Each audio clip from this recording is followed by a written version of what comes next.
The subcommittee will come to order. I want to take this opportunity, first of all, to welcome our witnesses here today. And we welcome today's hearing on the Department of Defense Information Technology, Cybersecurity, and Information Assurance. This is the subcommittee's first hearing on the Department's current IT status, its modernization efforts, and its strategic direction of the foreseeable future. Our witnesses today are Ms. Lisa Hershman, the Acting Chief Management Officer, Mr. Dana Deasy, the Department's Chief Information Officer, and Brigadier General Dennis Crall, the Deputy Principal Cyber Advisor. The Defense Department's IT infrastructure is as important to the mission as the weapons platforms that our service members employ. We cannot expect the services to maintain combat superiority if the technology that we rely on is deficient, outdated, insecure, or inoperable. It should never, IT should never be considered a back office function, as may have been in previous eras. The challenge of managing the department's IT is highlighted best by the sheer number of topics that we'll be hearing about today, including cybersecurity, business systems, artificial intelligence, data management, JEDI, and the Cyber Accepted Service. IT reform and modernization require appropriate stewardship by the department's leaders, many of whom are seated here today. Over the past several years, Congress has endeavored to ensure that the department is structured in a way that gives senior leaders the authorities that they need to carry out their responsibilities. For example, Congress created and elevated the position of CMO and gave that individual the responsibility for business systems. Additionally, Congress provided new standard setting and budget authorities to the CIO that took effect at the beginning of the calendar year. All of this was done with an understanding that the PCA also has a critical role to play with respect to cybersecurity of such systems. Given how dynamic the IT space is, it's reasonable for this subcommittee to continually take stock of how the department is implementing statutory changes and whether the outcomes match congressional intent. For this reason, I'm eager to hear from the witnesses how the new roles, responsibilities, and authorities are being implemented and whether any of the changes made in recent years ought to be modified further. This includes discussion of the resources dedicated to the Office of the PCA and coordination mechanisms. In addition to organizational changes, the department is taking positive steps toward embracing new technologies. Initiatives such as the Joint Artificial Intelligence Center and the Joint Enterprise Defense Infrastructure Cloud Initiative seek to capitalize on emergent technologies with significant potential benefits for the department. This subcommittee is invested in the success of these efforts if managed correctly and with an understanding of how these dollar investments at the OSD level coincide with efforts by the services and agencies such as the other 300-plus cloud computing initiatives. Success of the department in the IT space is predicated not only on the software and hardware that we buy and maintain, but equally on the workforce that we employ. The Pentagon cannot succeed in this new era if we are not recruiting and retaining the very best possible workforce. So I'm pleased that the workforce is consistently raised as a priority issue and flagged as one of the premier lines of effort in the department in the DoD cyber strategy. The competition for talent, of course, in this space we know is fierce, which is one of the reasons Congress created the Cyber Accepted Service, a personnel system built specifically to attract top-tier talent with competitive salaries. The DoD CIO was designated as the department's lead in crafting this new personnel system. To date, CES has only been implemented at U.S. Cyber Command, Joint Forces Headquarters DoD Information Networks, and DoD CIO Cybersecurity. Today provides us an opportunity to ensure the appropriate resources are dedicated to swift implementation across the entire department. Finally, I remain concerned about cybersecurity across the department. While we have made significant progress in securing the DoD, particularly as U.S. Cyber Command matures. The theft of DoD data from contractors and the security of weapon systems themselves are both challenges that we absolutely have to address. Congress has taken steps in recent years to evaluate the risk posed by our DIB supply chain, but I'm going to be interested to hear more about how the CIO's office is leveraging its position and expertise to take more steps to mitigate this risk. So with that, I look forward to hearing from our witnesses today about how they are posturing the Department for success. And before we go to our witnesses, I'd like to now turn it over to the ranking member, or the acting ranking member, Mr. Scott, for any opening statements that the ranking member may have. Thank you, Chairman Langevin, and welcome to our witnesses here today. Ranking Member Stefanik is delayed due to a markup proceeding that is taking place on the Education and Labor Committee. I would simply ask that her entire statement be entered into the record and yield back to the chairman so we can hear from our witnesses prior to votes. Thank you.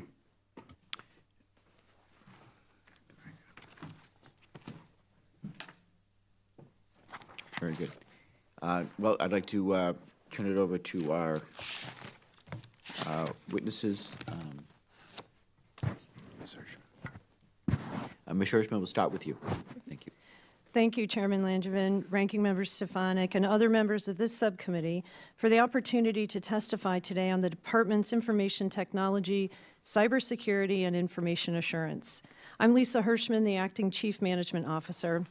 Today, I would like to outline my roles, responsibilities, and priorities, the Department's aggressive work to reform and modernize business operations, and the monumental changes in our management of data throughout the enterprise.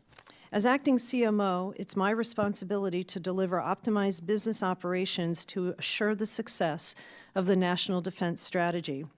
This is only made possible by the elevation of the CMO as the number 3 in the Department and the increased authorities granted by the National Defense Authorization Act. My goal as acting CMO aligns directly with the intent of the NDAA, efficiency for lethality, which is executed by reforming the Department's business processes, systems, and policies to gain increased effectiveness, higher performance, and reprioritized resources. Integrity and consistency of every measure is a cornerstone of my approach. Working closely with the comptroller and military departments, we define standards to reform and execution for reform and have validated our efforts in the budget. Because of this effort, the Department has realized a total of $4.7 billion in program savings in FY17 and 18. However, reforming the business operations of the Department must not only be focused on financial savings, but also on creating a sustainable impact by establishing a culture of continuous improvement focused on results and accountability. The Department's priorities of reform are based upon the FY19 NDAA, the President's Management Agenda, the Senior Leader Reform Management Group, and the first DoD-wide financial audit. While we execute reform in many areas, IT infrastructure, business systems, and data management have some of the most significant opportunity for improvement. Our current IT and business systems environment is extremely complex, with hundreds of business systems, thousands of data centers, hundreds of cloud efforts, and thousands of applications, in addition to 65 CIOs. It's extremely difficult for us to deliver an effective, innovative, or secure IT environment. As the CIO for Defense Business Systems, working closely with the PCA and the CIO, it is our collective responsibility to reverse this environment. We're executing business systems reform in 3 major areas: eliminating redundant systems, maximizing shared service delivery, and streamlining business operations in areas like procurement through category management. Through initiatives in these areas, we've already made progress towards simplifying the IT landscape, reducing operational costs, and enabling business process integration. As we execute reform, we remain ever mindful that the goal is delivery of secure, relevant, clean data to support business decisions, while IT infrastructures and business systems act as vehicles by which the data travels. I want to personally thank you for supporting the data needs of the Department through the NDAA. This law provided CMO with the framework to establish common enterprise data and data management and analytics as a shared service. To ensure data management had the full dedication it requires, I hired the department's first Chief Data Officer, Mr. Michael Conlon. As outlined in my implementation plan for Common Enterprise Data, we'll make decisions based on accurate, timely business data as opposed to internal boundaries and past experiences. This is a monumental shift in the way the department conducts its business operations, and I'm committed to ensuring the priority of data management in my role. Thank you for the opportunity to outline my roles, responsibilities, and priorities, and provide details of our work in reforming the department's IT, business systems, and data management. I welcome your questions. Thank you, Ms. Hershman. And now I'll turn it over to Mr. Deasy. Good afternoon, Mr. Chairman, Ranking Member, and members of the subcommittee. Thank you for the opportunity to testify before the subcommittee today on the current efforts underway pertaining to the department's information technology and cybersecurity. I am Dana Deasy, the Department of Defense Chief Information Officer. Today, I'd like to highlight key areas of the department's digital modernization, including cloud, AI, C3, and cyber, as well as a separate effort on IT reform. Earlier this month, the department submitted its cloud report and strategy. As stated in that submission, DoD will remain a multi-cloud environment with both general-purpose and fit-for-purpose clouds as part of our long-term strategy. As I've discussed with some of you previously, JEDI is a Pathfinder, general-purpose, enterprise-wide cloud. As part of our strategy, JEDI will enable DoD to learn how to implement an enterprise cloud solution, taking advantage of economies of scale and enhanced data-driven decision-making. The National Defense Strategy makes clear that the character of warfare is changing. Competitors like Russia and China are investing heavily in modernization and AI to refine the future of warfare. DoD must do the same.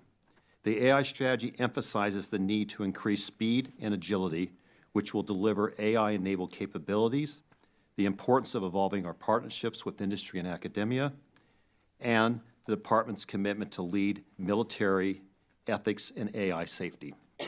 The Joint Artificial Intelligence Center is the focal point for carrying out the DoD AI strategy.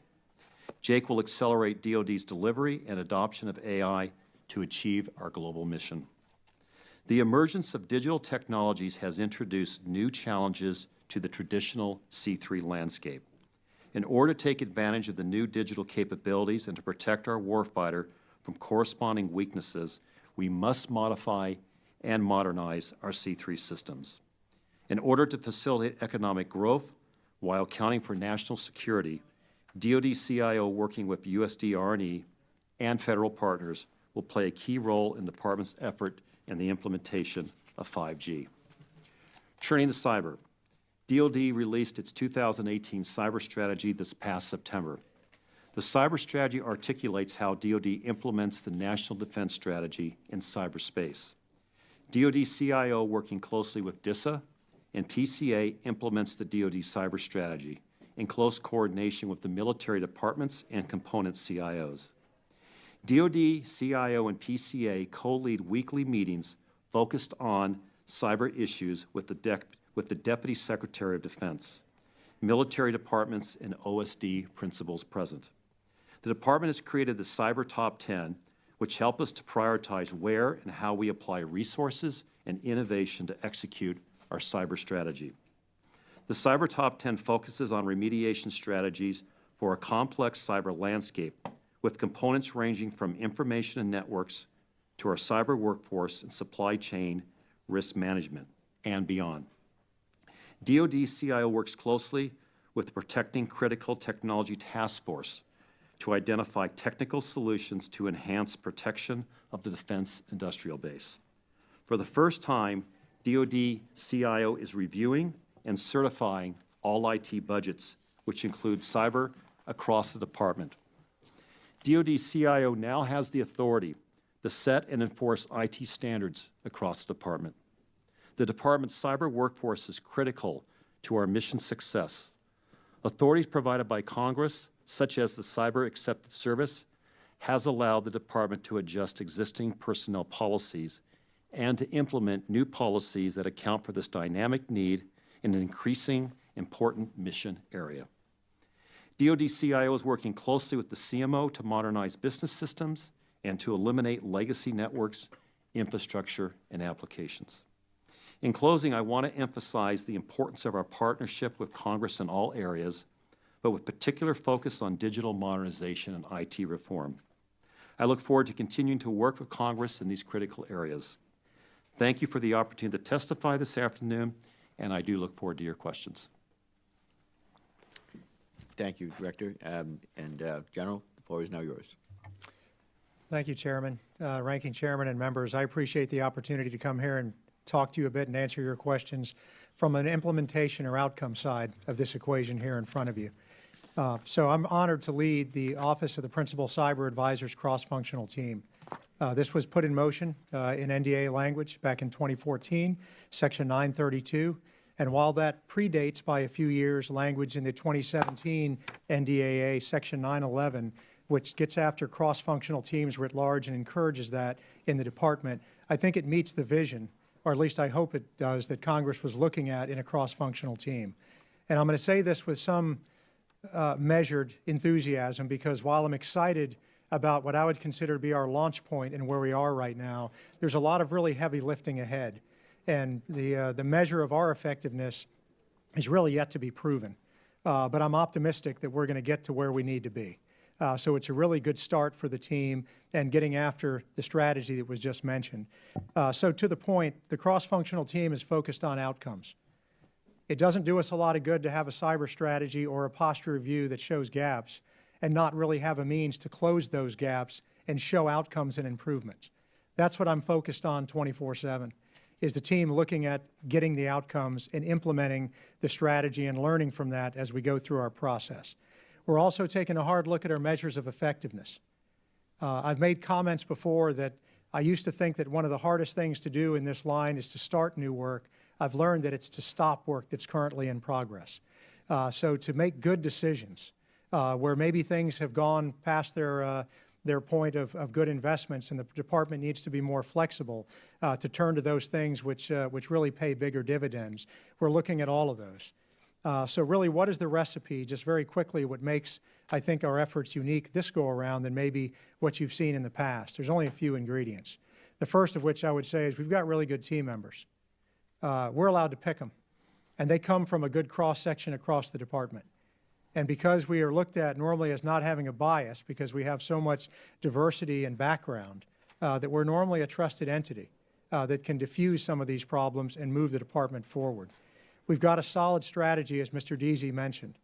Strategies are only good if the lines of effort within them are actionable, that you can do them, not just proclamations or really good statements you can pin to a wall or aspire to, but things you can actually measure your progress against. We've got a good strategy. We also have a very good posture review. The gaps that are included in there are very honest and allows us to put resources against those gaps and really provide substance to the way that we're working and moving forward. We also bring together all the stakeholders. We're at this table for a reason, work very closely with the DoD CIO, the CMO, with CAPE, the Joint Staff, services. These aren't just tangential things or passing in the hallways, but integrated into our planning efforts and daily battle rhythms. So we work just not with each other, but closely with each other, which I think is important. We also have great leadership within DoD. We've got an acting Secretary of Defense who has been laser focused on this in his previous role and current role, and who's performing the duties of the Assistant Secretary of Defense now, that are really focused on a battle rhythm where we're in front of them at least in a formal meeting every other week, going through what our scorecards, our outcomes, challenges, and successes are. So we have very close interest within the department. And lastly, I would say, and certainly not least, is the interest here in this body.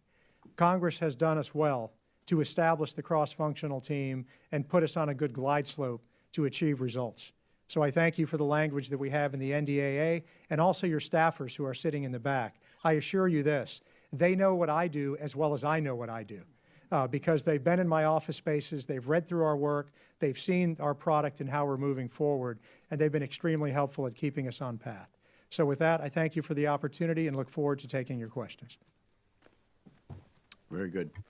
Thank you, General, and I again thank our witnesses for your testimony.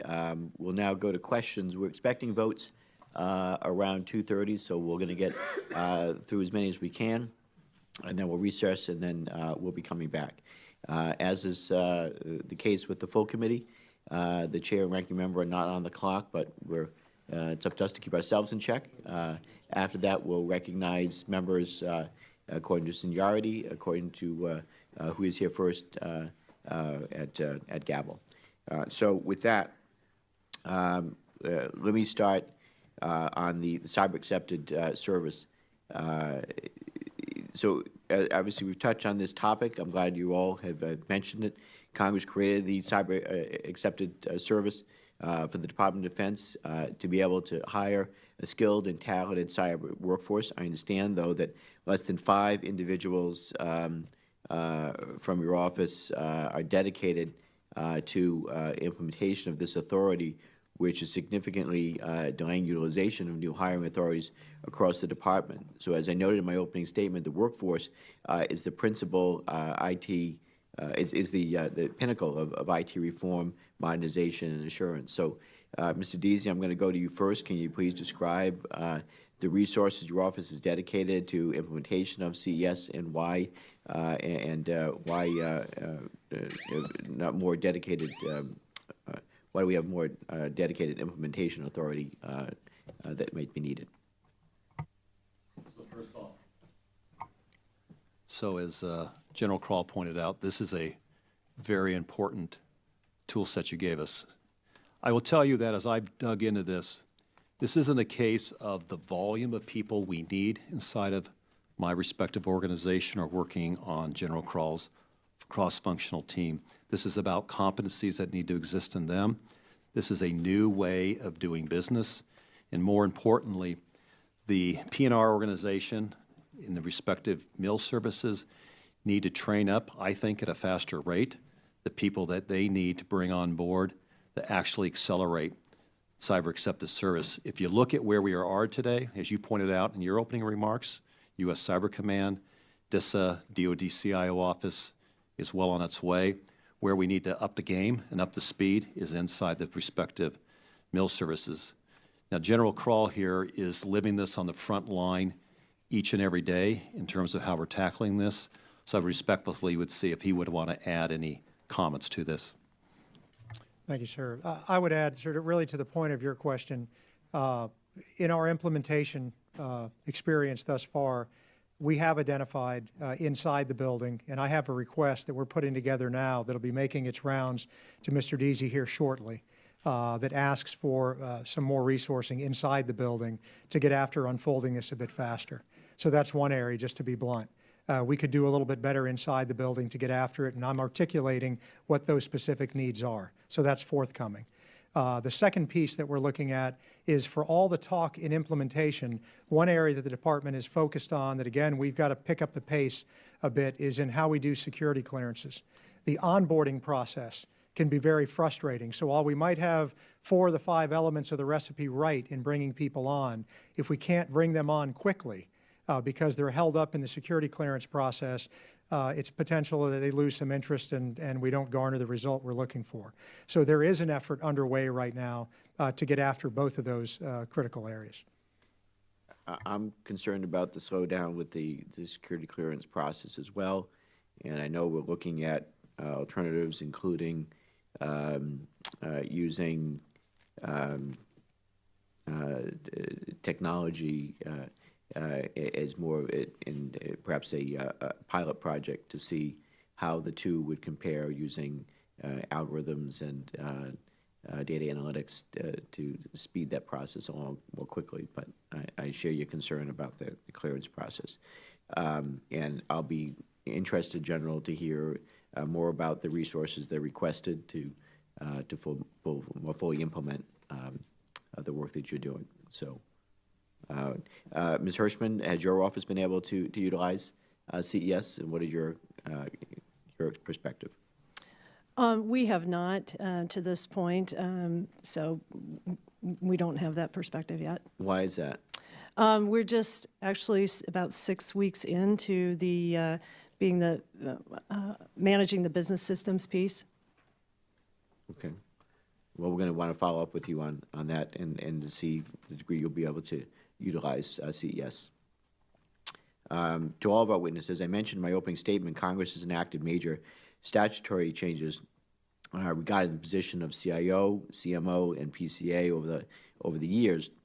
How are such changes being implemented, and what challenges or overlap have been identified?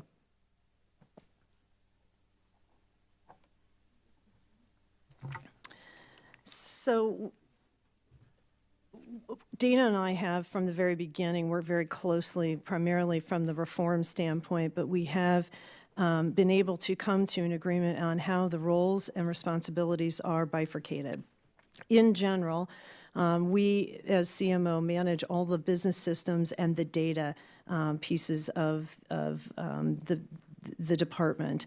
The CIO manages the network. If we use a little bit of a visual to describe this, if you picture walking into this room, you have lights, you have the microphones, you have the monitors that are working. The CMO would own everything that you would see, the lights down to the plug, and then the CIO would manage from the outlet to all the wiring that's behind. We also have the data, non-weapon system data, but all the business data that feeds in and shares to both of the organizations. So Dana and I have worked closely together. He's been part of my reform management group. We also meet regularly in one-on-ones to make sure that the roles, responsibilities, and so forth are clear. And to date, we are handling any exceptions. Not everything is always black and white. One of the I shouldn't say issues, but topics that came up at an early point was, I think it was Microsoft Office, and we were wondering, is that considered more of an application or is that more of a business tool? So Dana and I work closely with our teams to manage by exception. We sit on each other's cross-functional teams. I am also a member of the CIO Cyber cross-functional team. They're members of our Defense Business Council, which reviews software applications and so forth and certifies them in terms of dollar and value. We also, I'm trying to think on some of the other teams. My Chief Data Officer meets regularly with his team, so we have formed a good partnership and to date haven't had any real issues. One last thing that I will add that we've done with regard to reform, and it's something new that we've done with the FY19 new year, is that it used to be that CMO was seen as the only one who owned reform. And this year, because of many of my colleagues are responsible for implementation, we work closely with colleagues and partners like Dana where we share in the metrics and the outcomes of our reform efforts. So Dana, I invite you to add. So specifically what I'll talk about is the new authorities that kicked in as of January 1st this year. Two types of authorities. One was I'm now in a position to actually review the entire Department of Defense IT budget, which is at $40+ billion. So we came up with a process this year to actually go through and look at the highest priorities, which you will hear us talk about today, and to identify where there are gaps or where there's full alignment around the execution towards that digital modernization strategy. I actually issued to the Secretary back at the end of January the first ever certified budget for the Department of Defense. Secondly, the other part of that speaks to standards and frameworks, and we now have the authority to identify standards and frameworks. So far, I'll actually say that I think that will probably be used by exception. If I have the right working relationships and we have the right alignment, my ability to have to use that right to actually overrule will hopefully not be the norm, but will be the exception. To date, I have not had to actually execute that authority as we have strong alignment on the digital modernization program activity. But at a point where we do need to do that, I will be sure to use that authority. So CMO mentioned governing by exception. How are we institutionalizing the CMO and CIO roles respectively? Yeah, I'll start by saying that what we did was, as Ms. Hershman pointed out, there's growing pains anytime you take activity and you split it across organizations. There's friction that occur, and so we thought the right way to do this was to have our respective organizations sit down and literally map out what are all of the areas where you can step on and have cross-activity. We had a working team that went through that, and then at the end, she and I respectively signed a memo that describes the activity set that's going to be done by my office and the activity set that will be done by her office. Is that something that you can share with us? Would that be appropriate? Yes, actually, we have that going through final signature and review now. Okay. I mean, the thing is, we're really interested in to make sure that this all works well together, and that we want to get our heads around whether this is, not just, so it's not just personality driven, but it's process driven, that we have this more institutionalized, if you will, so that the next people that will be occupying your roles, again, it's not personality driven, but it's actually institutionalized going forward, and we take best practices, we take the best out of the work that you are that you're doing, and make sure that there's continuity. So I'm going to have additional questions, and it looks like we are going to votes right now, but I'll turn to the ranking member for questions, and hopefully we can get through her questions, and then we'll recess after that. Thank you, Chairman Langevin. I wanted to build upon your question and also expand on your opening testimony, Ms. Hershman. You very clearly outlined the disparate, fractured, and duplicative nature of our current IT and business systems environment. We have more than 1,800 business systems across the portfolio, thousands of data centers, hundreds of cloud efforts, some 65 CIOs, and a total budget of almost $42 billion per fiscal year. With all of these complications in terms of the department's overall strategy to reform this area, what does this need to look like 5 years from now? And equally as important, how do you intend to get there? What it's to look like 5 years from now is actually very difficult to project, only because of the changing nature of both technology and how we do business. What we all can agree on is that this needs to be less complicated so it's easier to manage, not only from from using the systems within the organization, but also to ensure that data that flows through these multiple systems is also properly protected. So one of the things that we have done is certainly align these initiatives with how it supports our national defense strategy.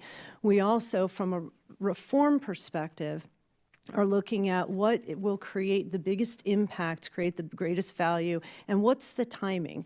In fact, some of these initiatives, we are taking a very different approach in that we're not necessarily waiting all the way to the end of the project to produce results. We're actually taking iterative, prototype, minimum viable product type approaches to start, deliver, and test as we continue to go through the program or the project. So we are also have used, the CMO was a co-sponsor for the comptroller's audit. We're using audit findings to also help inform reform. So those are just some examples of how we are collectively looking at what's most important, where are our biggest risks, what are our biggest vulnerabilities, and how can we mitigate or solve those problems, and are ordering or reordering our initiatives accordingly. Let me ask you about the efficiencies and cost savings that you talked about. Do you expect the cost of a modernized and efficient IT and cyber budget to remain at approximately $42 billion per year? It's difficult to answer that question on the expectations for the budget, only because we're working with what we know now, and there's always new opportunities or new issues that could pop up. So I can't really speak to the budget and costs. Okay, and my final follow-up, Mr. Deasy, do you have anything to add? I'd like to get your perspective on what this needs to look like 5 years from now. How do we get there? And the budget question in terms of, do we anticipate this costing $42 billion per year? Yeah, I would I would say that if we look at the emerging technologies such as cloud, AI, modernization of C3, and what we're going to have to do to secure the Department of Defense, I think the question really is one of, are we getting the most out of every dollar? Not a $42 billion is right. It may be in the future that the Department of Defense budget from an IT standpoint actually needs to go up for what it needs to do for the business. To me, the real question is, are we getting the most out of every dollar? So that, I would say, is kind of part one to your question. Two, what does the world look like in the future? I envision it a world where every new application will be cloud first. When we are going to look at consolidation of business systems, we'll take the opportunity as we migrate on the cloud to do standardization and consolidation of business systems. We'll use that opportunity to start using data management in a much more joined-up, common way. And we will use things like AI and robotics to actually help us deliver a much more efficient, back to my first question, how do you deliver a much more efficient budget? Thank you. I yield back. Okay.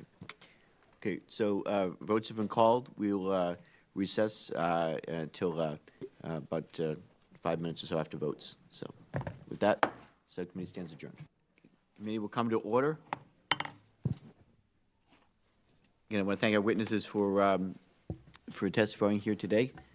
Sorry for the delay getting restarted, but we're going to go now. The gentlelady from Pennsylvania, Ms. Houlihan, is recognized for 5 minutes.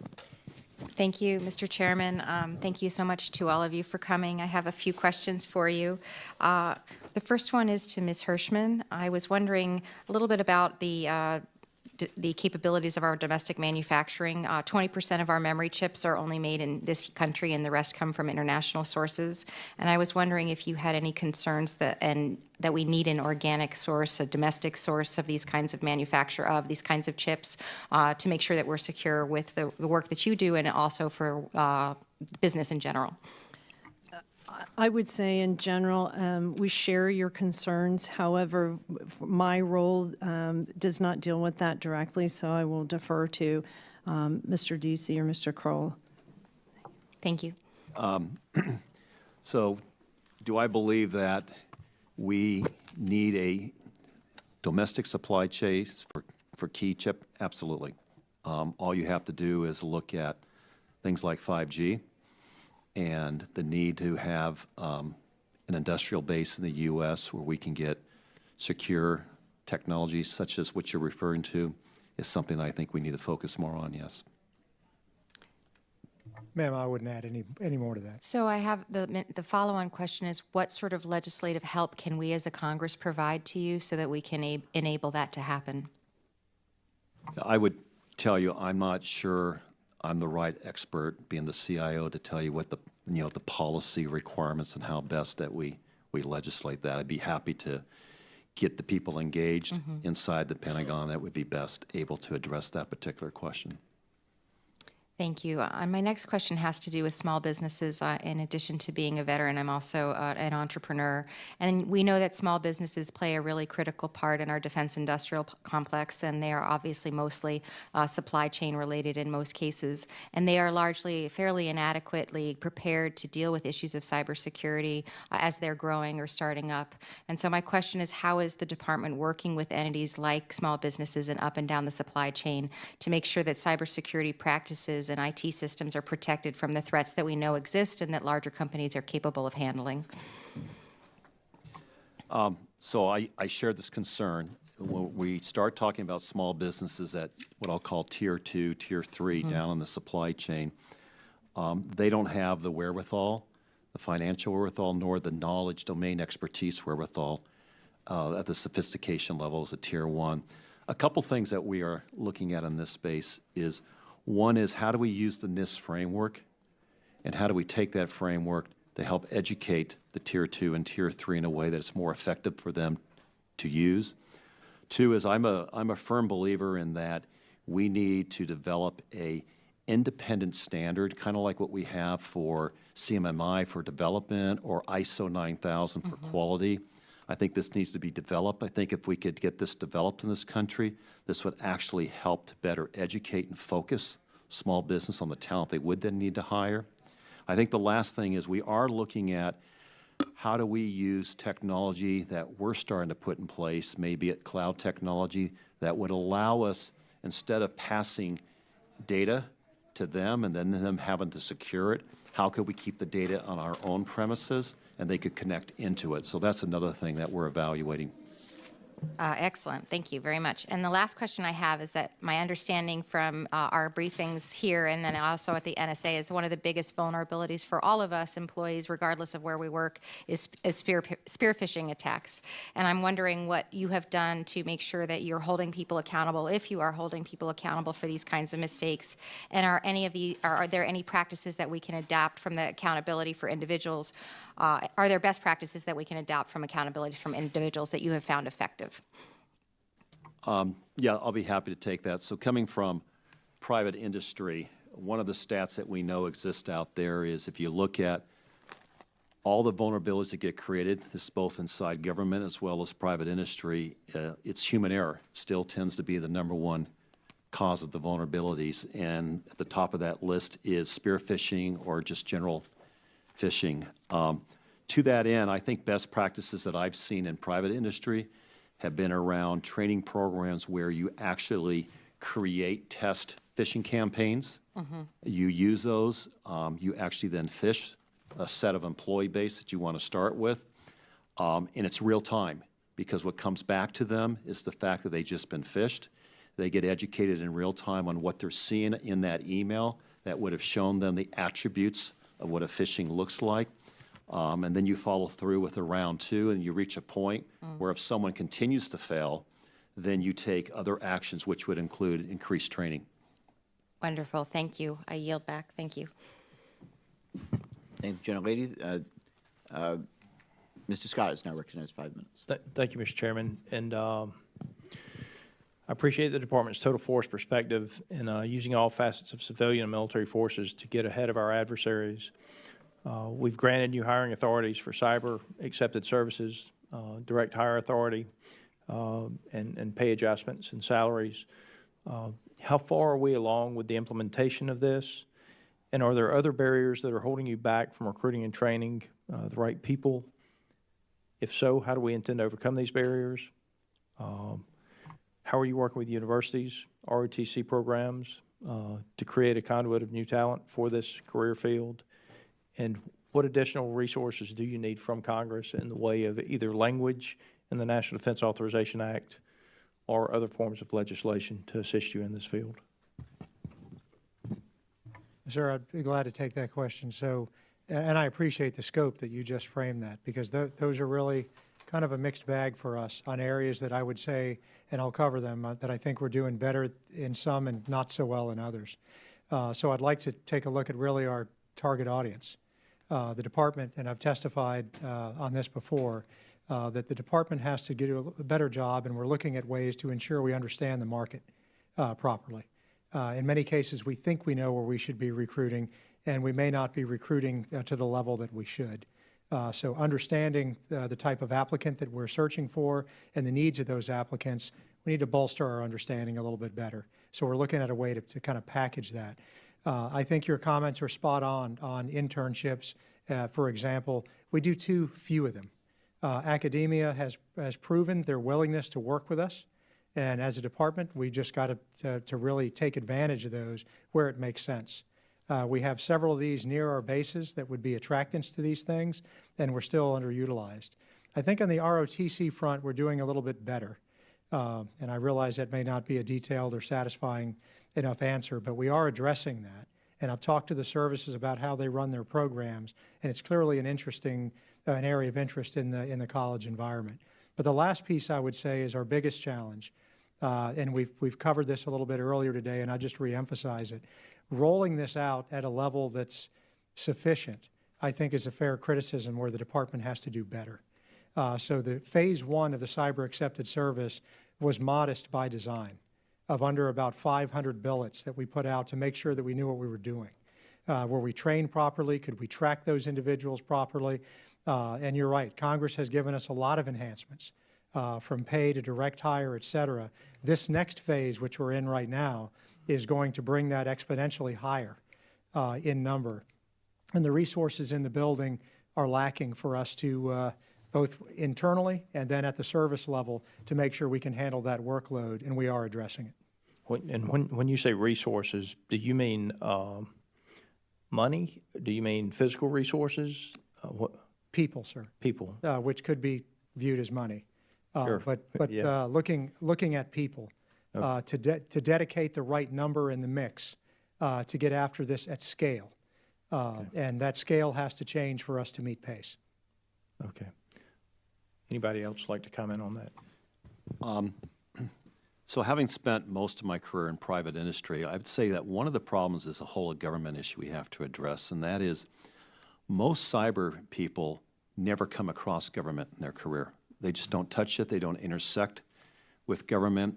And what does that mean? That means when they're thinking about progressing their career and taking that next step, they don't stop and have a conversation with themselves saying, well, what about an opportunity of doing a career inside of government? And I think that's one of the things that we in the DOD need to step up and address, but I think others are going to need to address as well, is how do we create exposure that even lets the average person in private industry even know what the opportunities could look like for them in government? Because once we do bring these people in and we expose them to the mission, they get pretty excited about it. But it's how do we create a better avenue of awareness, I think, is part of what we have to address. I've only got about 30 seconds left, but you brought something that's up on the periphery of it that's been on my mind. This issue where several employees of a company that we contract with did not want to push forward with the contract because it was a DOD contract. I'm very concerned about how few companies there are out there that are actually good in these fields that we're talking about. And when you have a small group of select employees, their ability to create problems with that contract and their perception of DOD, I think, is very wrong. I mean, it was the Department of Defense that went to Africa when we had the outbreaks of potentially contagious diseases. I mean, we're in the business of helping people. And I do hope that, I know you're paying attention to it and interested in further conversations about the private sector and the challenges there with select groups who do not want to work with us. But thank you for your time. Thank you, Mr. Scott. Before I go to Ms. Trahan, General, if I could just follow up with you on Mr. Scott's question. You answered and you talked about resources need, and you said people. Can you help the committee to understand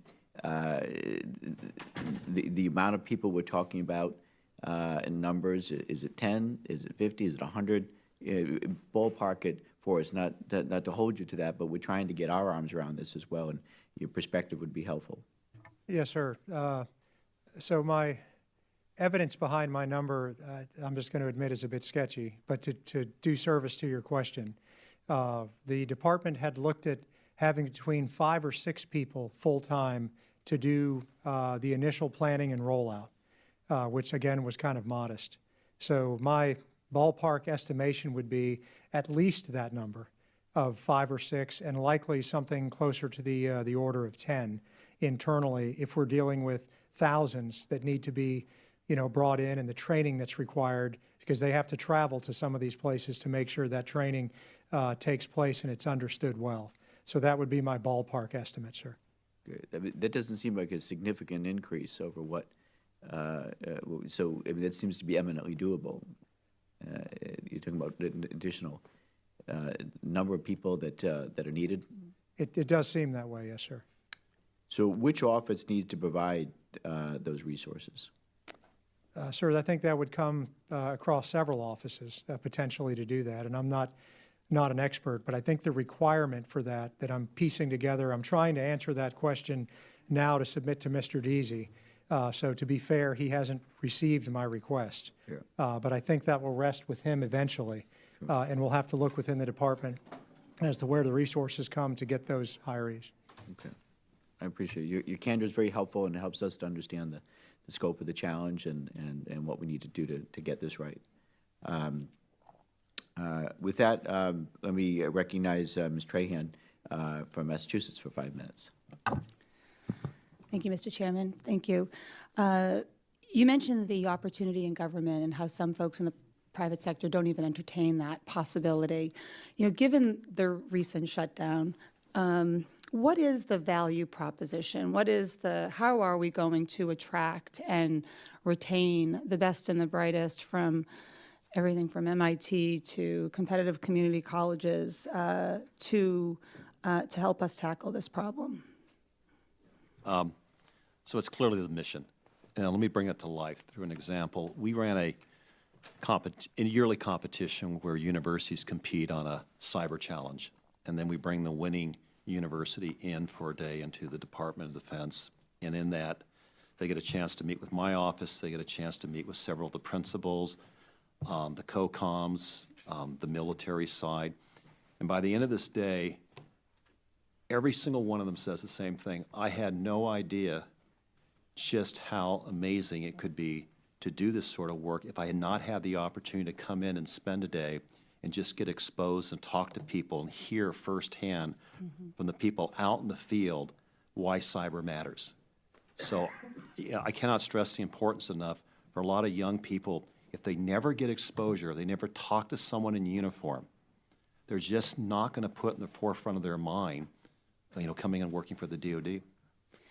That's helpful. And are these employees that we're attracting, do they have that label, essential, non-essential, associated with them?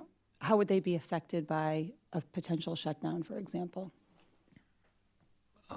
I'm not sure. I would have to look into the specific nature of how they're classified to come back and answer that. That's great. I'm interested in knowing what the consequences are when we shut down the government, how that's actually going to affect our cybersecurity strategy.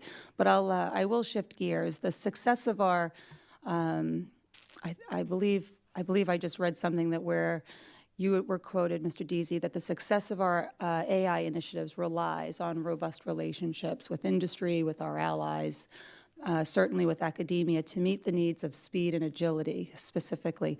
What role do our allies play in that? So interesting enough, I just had a conversation with our Five Eyes CIOs just yesterday on this very topic. I would say right now we're clearly in the leadership role, and I think the biggest role that we're going to play is help to educate them and help them to understand what it took for us as a Department of Defense to establish a joint artificial center capability, as they are all looking to establish a like capability. So I think our role will be one of leadership and how we went about doing this. Great. Thank you. I yield back.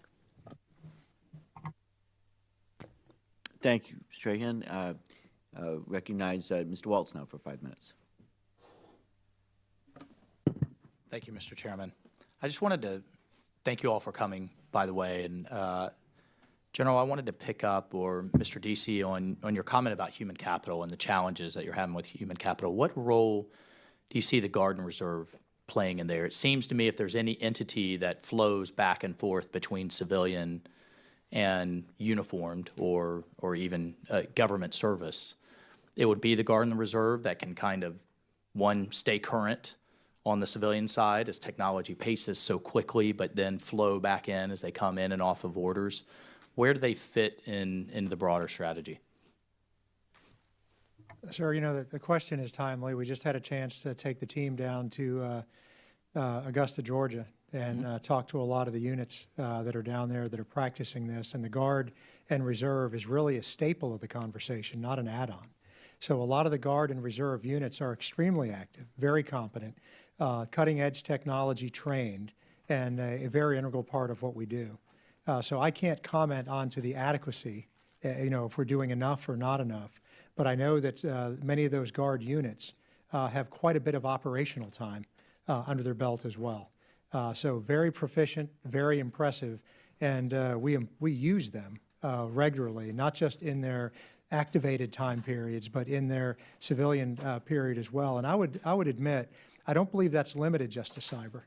I think that's pretty common in my non-cyber experience in the Marine Corps. We've been augmented in almost every MOS that I can think of by Guard units and Reserve units who have performed brilliantly.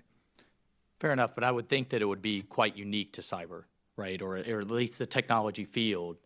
Right, so you could have where that civilian skill set then is so out. I can't think of anywhere else that on the civilian side is outpacing the military from a technological standpoint.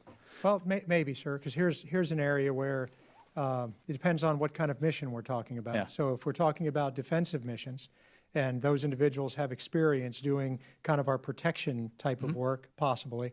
On the offensive side, I would argue that I think within the military, that capability, it's really the only legal place you could do some of that work, and that allure is there. So it would depend on the skill set. Fair enough. Switching gears to Jedi, and apologies if you've already answered some questions along these lines, but just talk to me about how critical Jedi is. Well, how critical is the success of Jedi and other DoD enterprise cloud initiatives in supporting future AI? And along those lines, then what are I'm assuming you're going to say it is critical, and you're going to tell me how critical. But then what are the drivers or delays to implementations, and what are we losing as implementation is delayed? So not specific to Jedi, but just what are the critical benefits? So what's the problem set we're trying to solve for inside the Department of Defense? Number one is if you look at what it takes today to stand up compute capability from the time that a service or a COCOM sees a need to the time that you bring the assets inside the department, test them, stand them up, make them operational, that is a multi-month period. Benefit number one of cloud is the ability to purpose and stand up compute capability in literally hours. So you solve for, how do you solve for episodic needs where you need to stand up compute capability? That's very important, as you can imagine, to the department. Two is when we build capability today inside the department, we always have to think about peak need. So you buy enough necessary hardware for that peak capacity. The second beauty of cloud is called elasticity. You ramp up and scale more compute as you need it, and as you don't need it, you can scale it down, and it happens in real time. The third one is resiliency. The idea with the cloud is that if you write your application from day one to be cloud native, you get built-in resiliency as it finds itself in an unhealthy condition or as it finds itself needing to use other resources, it has the intelligence to do that. In a world where we can have a not-fail mission set, the resiliency, as you can imagine, becomes mission critical. What are we losing as this moves forward? I mean, I understand the process is moving forward, and you're not going to get into protests and all of the industry issues, but what are we losing as this? The biggest thing we're losing right now is the Department of Defense needs to bring data and integration together. It's been a constant conversation. It's not a new conversation. Our enterprise cloud, for the first time, allows us to establish a common platform where we can bring data together in a common way. What will happen is the longer we delay standing up a Jedi capability, is the military services are going to need to go solve for mission sets, and they're going to continue to stand up in their own individual environments. And I don't see that as being beneficial over the long term to the department. Thank you, Mr. Chairman. I've exceeded my time. Okay, thank you, Mr. Waltz. We are going to go to a second round of questions now. Following up on the Jedi issue, obviously this is a big deal for the department, something Congress is following very closely. I've been frustrated that we haven't moved it along more quickly. But, Mr. Deasy, just last week, news reports emerged about a potential conflict of interest related to the Jedi program. It would be an understatement to say that I was frustrated that the subcommittee and our staff had to learn about the development from what we understand through a presser rather than from department staff. Given the significant congressional attention to the effort of ensuring that the transition of cloud is successful, we really do expect and anticipate better communication from the department moving forward on this issue. And I wanted to ask for your commitment to improving communication with Congress to prevent a surprise issue like this happening again. Absolutely. I will take it that I did not get back to you in as timely of a way as we should have. We were walking a very fine line between an ongoing conversation with the Department of Justice around what we could say and we couldn't say. We got the clarity on a certain day this last week, and as soon as I got that clarity, I called. We did put a holding statement out to the press, but I wanted to be able to share with further clarity beyond the holding statement with you, and that's what I was waiting to get from the Department of Justice. Okay. Well, good communication and Absolutely timely important. is essential, and I appreciate your commitment to doing that. On this topic, again, the department recently identified more than 300 cloud initiatives across the department. So how does JEDI relate to those initiatives?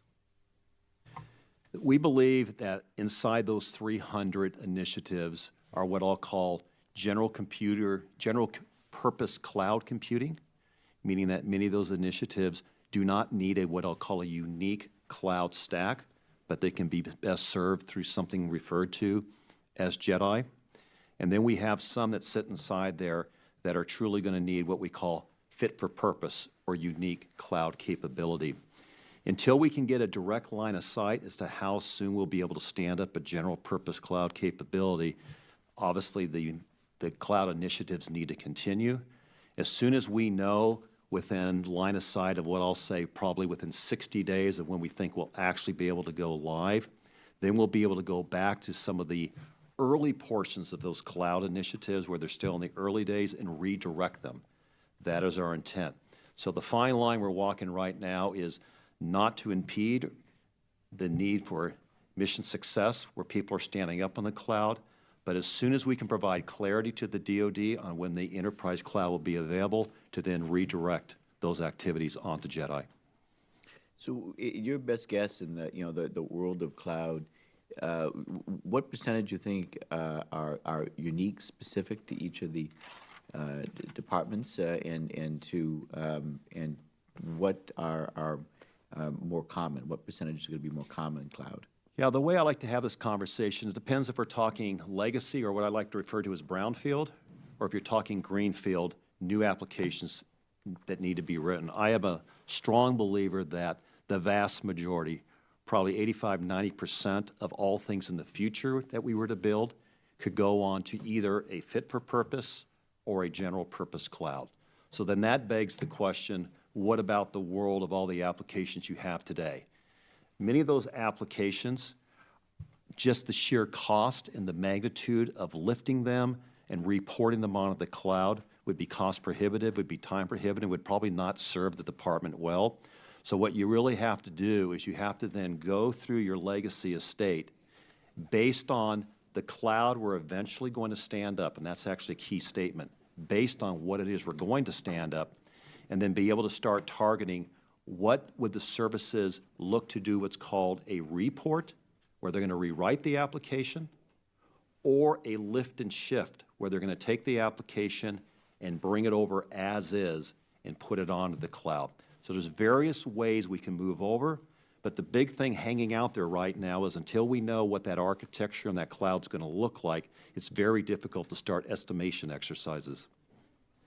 Okay.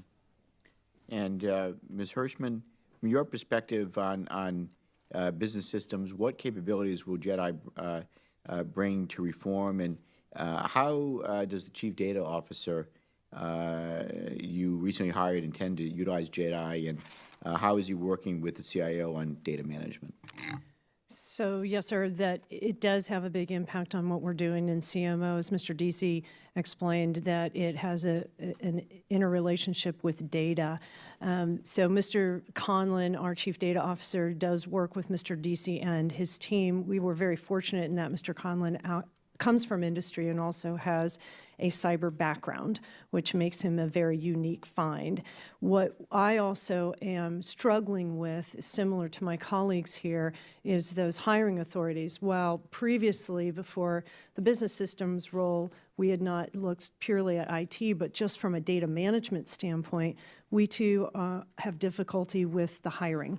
There's two pieces to that. Number one is there isn't a single data scientist position description anywhere in government. So that's one thing that we need to refine and improve. We have also come under some challenges with hiring data scientists. all of industry is also looking for the same talent type. So while previously you asked me about the CES, we were looking more to align with hiring authority and the compensation freedom that an organization like DARPA is able to have, which is why we're now looking at the CES to see if that applies to us. So both from a reform standpoint and also to be able to support JEDI and what we need to contribute from a data standpoint, those resources are becoming very critical. And just to anticipate what you had asked General Crall earlier as well, when we're talking numbers, we're also looking for just single digits. Okay, good to know. That's helpful for us to understand. Thank you for that. The last question that I'll have, that I wanted to turn to the ranking member. General Crall, from your perspective, how would JEDI improve or impact cybersecurity efforts? And will cyber protection teams have the appropriate accesses to a commercial cloud if there is a security issue? Yes, sir. I think, one, I'm probably not best suited to talk about the CPT's accesses. I think U.S. Cyber Command would be in a better position to do that, and I can certainly take that back, sir, to give you to have them respond with a direct answer to the question. Okay, so how do you and your work interact with the cyber protection teams? So I would say maybe the first part of your question talked about my work and how JEDI might impact that would be maybe a more appropriate question for me to answer, sir. And I'd start with that and then come back to the second piece if you're amenable to that. Sure. But what I think that would be a really help to us when we start looking at how applications behave and what it means to get an authority to operate on the distant end. How do you move something through the system from design so that it's secure and hosted? It really streamlines the ability and implementation in our strategy to get to our end state much faster. We spend a lot of time at the service level doing some activities that are less than desirable, somewhat antiquated, and expensive to try and make up for what a cloud environment could provide us. So from a security implementer for pieces of that cybersecurity strategy, that's a game changer for us. Good. Thank you. And then the other part of it? Yes, sir. I think I'd like to come back to you again on the CPT and my work specifically with CPTs. I'm part of a team in a composite that looks at readiness. So when we start looking at readiness levels across the department, that really has been my focus on both CMTs and CPTs. As Cyber Command continues to drive at setting those standards, we take a look at translating those standards into the way that we can evaluate those teams against those readiness metrics. So I play a small role in that process within that department to ensure those standards are clear, published, and we're driving to them. Fair enough. Thank you. I now yield to the ranking member for as much time as she may consume. Thank you. General Crall, can you expand upon DoD's top 10 cyber priorities from the cyber strategy? I know we have an unclassed slide here that I don't think we've gone over today. And then if you could answer, which of the priorities do you anticipate will be the most difficult? Yes, ma'am. So maybe the cartoon graphic that you have in front of you really kind of lay out the areas that do have our focus. And maybe the takeaway from this is, I understand it's imperfect, right? It's two-dimensional. It's meant to be read linearly, maybe left to right, when in fact some of these things appear in many parts of our network. But it's just a simple way to frame what we're talking about. If you look at the gold box of network and information sharing, that's where some of the immediate efforts we have, even here in fiscal year 19. And those call-out boxes in gray and blue describe in the areas of endpoint management, identity, our enterprise development operations, and our cyber workforce, where they have the attention of the department. So the way that we're looking at this, and maybe the takeaway is, if you pressurize one set of this, or if you try and handle security or effectiveness or functionality in one end, then you depressurize something else, and that's where your risk is going to come. So it's important that we look at this holistically, and I will say the CIO is certainly geared to describe that relationship as he's driving this as an enterprise to make sure that we're paying attention to every one of these parts. To answer your second question about what do you think is the most difficult, I would answer yes to that question. There's nothing easy on this slide at all. And maybe to take a look at maybe increasing levels of difficulty, I will say that scale and scope of some of these are really daunting tasks. So I wouldn't want to pick any out in particular, but I know the members are very familiar with 1647 and 1650, weapon systems and critical infrastructure. That's a pretty big lift in the department. Having to modernize our encryption, that is a very heavy lift that's extremely complicated, that not only goes to the central repository of how that encryption is designed and disseminated, but all the way to the tactical devices that we use on the battlefield. So it's a wide, very complex problem. Position, navigation, and timing, again, would be another challenge. Those things that appear to the right-hand side, that tactical edge, probably affect the force in volumes and ways that we're still getting our arms around. I don't know if that's a satisfying answer, ma'am, but that's what It's helpful to outline a little bit what the thinking behind this slide. I think the other members of the committee, we will share that with them. My next question is for Mr. Deasy. Can you provide this committee with specific updates and specific initiatives from the Joint AI Center, in particular the national mission initiatives and also added component mission initiatives? So as you know, we received towards the end of last year our initial funding to stand up. Jake, we now have our initial billets in from the services side as well as the civilian side. We've identified 2 national mission initiatives right now. One of them is in the predictive maintenance space and one is in the humanitarian space. So let me take you through each of those. What we were looking for when we talk about a national mission initiative is something that touches all services, a common problem they're looking to solve for, and most importantly when it comes to AI, access to data that's meaningfully available. Because if you think about AI needs data, you're ingesting that data, and then you're running it through a machine learning algorithm, and then you're coming out with hopefully an operational output. Predictive maintenance was, if you think the amount of money we spend inside the Department of Defense just on maintenance, we broke out maintenance and we said aircraft, significant amount. We said, what is an asset that we're using that all services use that have common problems of maintenance? We looked at the Black Hawk, the H-60. And what we found was if you looked at engine wear in conditions where there's a great deal of sand out in desert conditions, that turns to glass. And so what if we could do a predictive analytics to go in, teach a machine to look at all that sensor data coming off of those vehicles and be able to start to predict in advance of when the glass condition's occurring so you could actually repair it in advance. So that's the one we're working on right now. That's the first NMI on the predictive maintenance side. The second one on the humanitarian side was we wanted to look at one that had a whole of government where we could take a leadership in, and we said there was 2 significant conditions that are occurring. One was if you look at the hurricanes we had this past year, and one was if you look at the wildfires that occurred out in California. So let's take each of those. On the wildfire one, what's the problem you're trying to solve there?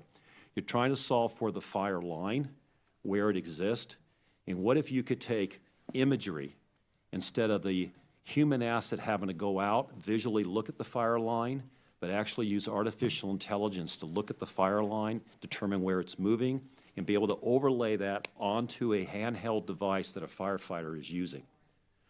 Hurricanes, the other example there is hurricanes cover a large, vast area.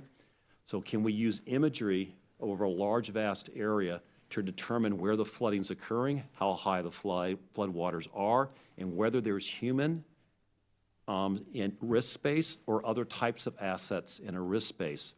So once again, we're going to use the imagery data to be able to look at risk space. Why are those both important to us?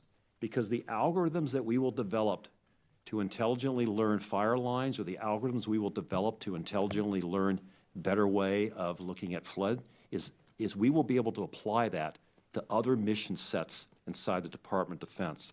That's the value of Jake. The value of Jake is to take those algorithms that are developed for purpose A and then be able to reapply them elsewhere inside the Department of Defense. And we think we'll be able to reapply those algorithms elsewhere.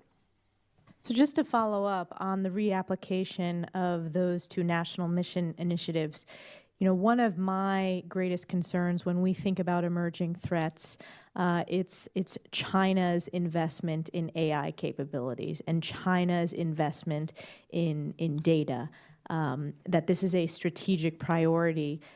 My question is, do you believe that those two identified national mission initiatives will ensure that we not just keep pace with how China is investing in AI, but we will be able to catapult how we are approaching AI, not just from DoD, but from the whole of government approach? Because my concern is that while those are two very important issues, predictive maintenance and humanitarian assistance, that scope is quite limited when you look at the scope of China's investment utilizing AI for its part of its defense strategy. So, of course, those in themselves aren't going to solve for what you're bringing up. We're going to need a series of national mission initiatives. As I pointed out, we just literally started this up in late December, and here we are now in February. I think the fact that we've been able to stand up an initial set of billets with 2 NMIs in approximately 60 days says volumes to just how smart and quickly we are working this. But to your very point, we're going to need a number of national mission initiatives in different areas. I think part of the thing that you're probably getting at is also vis-a-vis where China is, you know, do we have the ability to outpace them? I think Dr. Porter said it best in a testimony that I did with her recently. China may be at a level of investment where we compare to ourselves is quite significantly higher. But if you look at the vast talent, the U.S. still holds the majority of the talent when it comes to AI.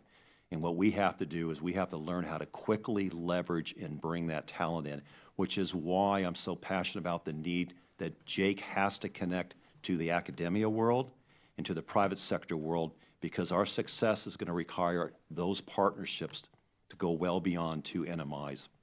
And another question regarding the Jake. In previous testimony, we've heard about the hundreds of AI initiatives with the DoD. How specifically are those individual AI missions or initiatives being integrated into the overall strategy from the Jake?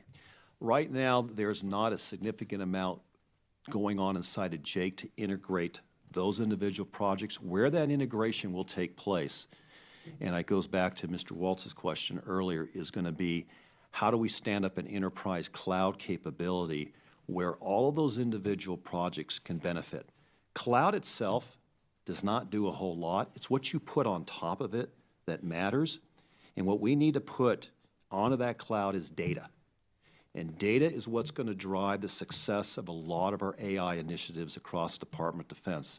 I've been asked many times, what will slow us down?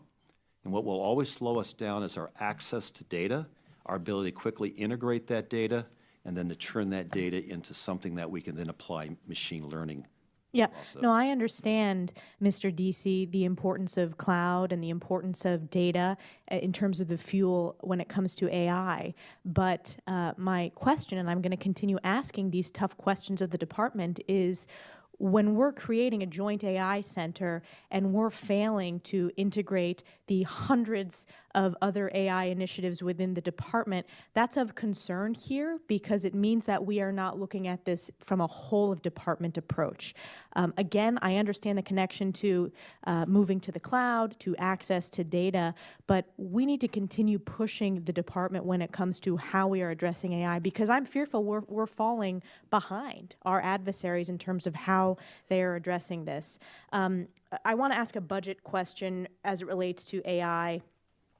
We know that AI is a very shiny object, and if we label everything as AI, it's going to exponentially increase costs. So how are you dealing with this initiative and identifying true AI capabilities that the department will need in terms of your FY20 budget request? So we're working closely with the various components and the services on defining the categorization for AI. I want to point out that we're not ignoring 300. We are learning how to quickly get a flywheel going of how to bring in and integrate these initiatives. And I cannot stress that our flywheel is about 60-some days old now, and we're integrating at a rapid rate. What we want to be able to do is to take all of those initiatives and define which of them are actually truly NMIs, and how can we better integrate those into JAIC. And then the real question is, when they're not national mission initiatives and they're actually individual components, we have set up a requirement that if they are of a certain dollar value, they need to go through JAIC, they need to be validated by JAIC to ensure that they're being set up the right, successful way. So JAIC will intersect with CMIs that exist out in the services when they hit a certain dollar threshold. Okay, thank you. I yield back.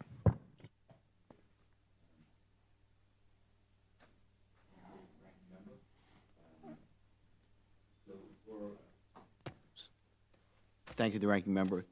So just the last couple of questions, as I could.